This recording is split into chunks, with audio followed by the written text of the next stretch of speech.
നമസ്കാരം.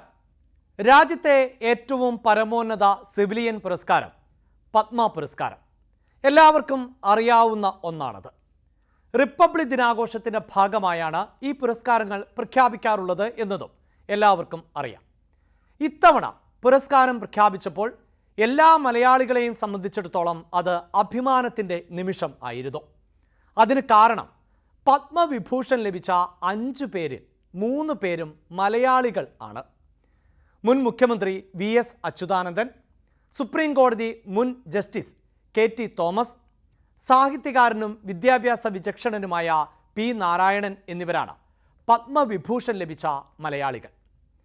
മലയാളികളുടെ സ്വകാര്യ അഹങ്കാരം എന്ന് തന്നെ വിശേഷിപ്പിക്കുന്ന നമ്മുടെ സ്വന്തം മമ്മൂക്ക, നടൻ മമ്മൂട്ടിക്കും SNDP യോഗം ജനറൽ സെക്രട്ടറി വെള്ളാപ്പള്ളി നടേശനും പത്മഭൂഷൺ പുരസ്കാരവും ലഭിച്ചു.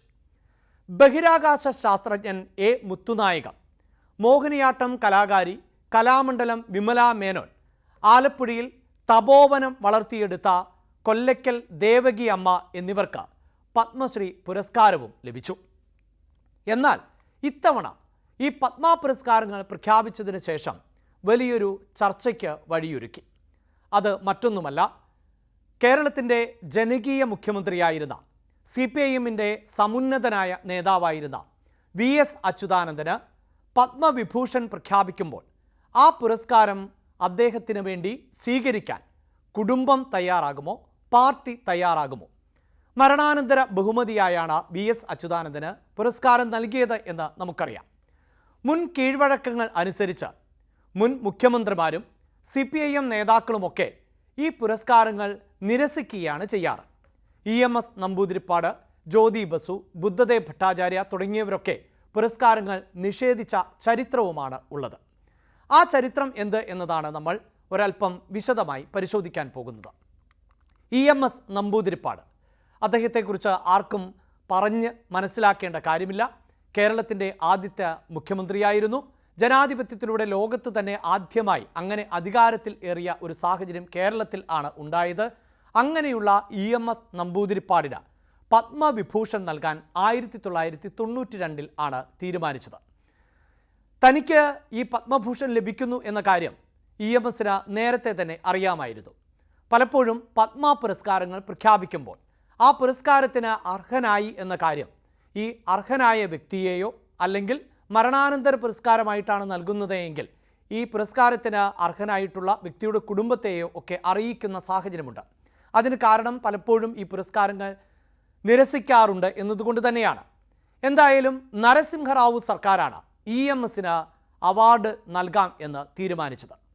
CPIM നേതാക്കൾ സർക്കാർ പുരസ്കാരങ്ങൾ സ്വീകരിക്കുന്ന കീഴ്വഴക്കം ഇല്ല എന്ന് പറഞ്ഞുകൊണ്ടാണ് അന്ന് EMS നമ്പൂതിരിപ്പാട് ഈ പുരസ്കാരം നിഷേധിച്ചത്. ഈ പുരസ്കാരം നിരസിച്ച ചരിത്രം പരിശോധിക്കുമ്പോൾ അതിൽ മറ്റൊരു പേരെടുത്തു പറയേണ്ടത് ജ്യോതി ബസുവിൻ്റേതാണ്. അതാകട്ടെ 1996 ആണ്. ജ്യോതി ബസുവിന് ഭാരതരത്ന നൽകാൻ ആയിരുന്നു തീരുമാനം. അതായത് സിവിലിയൻ പുരസ്കാരത്തിലെ ഏറ്റവും പരമോന്നതമായ പുരസ്കാരമാണ് ഭാരതരത്ന എന്നത്. ബംഗാളിലെ മുതിർന്ന കമ്മ്യൂണിസ്റ്റ് നേതാവായ ജ്യോതി ബസു എന്നാൽ രാജ്യത്തെ പരമോന്നത സിവിലിയൻ ബഹുമതിയായ ഭാരതരത്ന പുരസ്കാരം സ്വീകരിക്കാൻ തയ്യാറായില്ല എന്നതാണ് വസ്തുത. ഇതോടൊപ്പം തന്നെ എടുത്തു പറയേണ്ട മറ്റൊരു പേര് ഹർകിഷൻ സിംഗ് സുർജിത്തിൻ്റേതാണ്.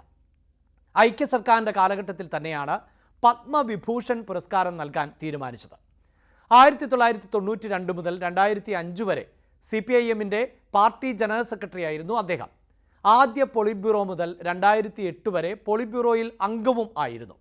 2008 ആരോഗ്യപരമായ കാരണങ്ങൾ കൊണ്ടാണ് അദ്ദേഹം പോളിറ്റ് ബ്യൂറോയിൽ നിന്ന് വിരമിച്ചത്. വളരെ പ്രധാനപ്പെട്ട ഒരു പുരസ്കാരം വേണ്ട എന്ന് തീരുമാനിച്ച CPIM നേതാവാണ് ഹർകിഷൻ സിംഗ് സുർജിത്ത്. മറ്റൊരു പേര് ബുദ്ധദേവ് ഭട്ടാചാര്യയുടേതാണ്.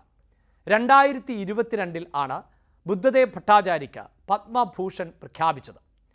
മറ്റ് സാഹചര്യങ്ങളിൽ നിന്ന് വ്യത്യസ്തമായിരുന്നു ഇത് എന്ന് പറയേണ്ടതുണ്ട്. കാരണം ഇവിടെ ഈ പത്മഭൂഷൺ പ്രഖ്യാപിക്കുമ്പോൾ അദ്ദേഹത്തിനോട് അനുവാദം ചോദിച്ചിരുന്നില്ല എന്നതാണ് വസ്തുത. പൊതുസേവന പ്രവർത്തനങ്ങൾ കണക്കിലെടുത്തുകൊണ്ടാണ് ആഭ്യന്തര വകുപ്പ് അദ്ദേഹത്തെ പത്മ പുരസ്കാര പട്ടികയിൽ പരിഗണിച്ചത്. ബംഗാളിലെ അവസാനത്തെ CPIMൻ്റെ മുഖ്യമന്ത്രി കൂടിയാണ് ബുദ്ധദേവ് ഭട്ടാചാര്യ എന്നത് എല്ലാവർക്കും അറിയാം. അന്ന് ജനുവരി 15, അതായത് ഈ പത്മ പുരസ്കാരം പ്രഖ്യാപിക്കുന്ന സാഹചര്യത്തിൽ ഉച്ചയ്ക്ക് ശേഷം ഫോണിലൂടെ കേന്ദ്ര ആഭ്യന്തര മന്ത്രാലയം ഈ പുരസ്കാരം പ്രഖ്യാപിച്ചത് ഔദ്യോഗികമായി അറിയിച്ചു എന്നാണ് ബുദ്ധദേവിൻ്റെ കുടുംബം വ്യക്തമാക്കിയത്.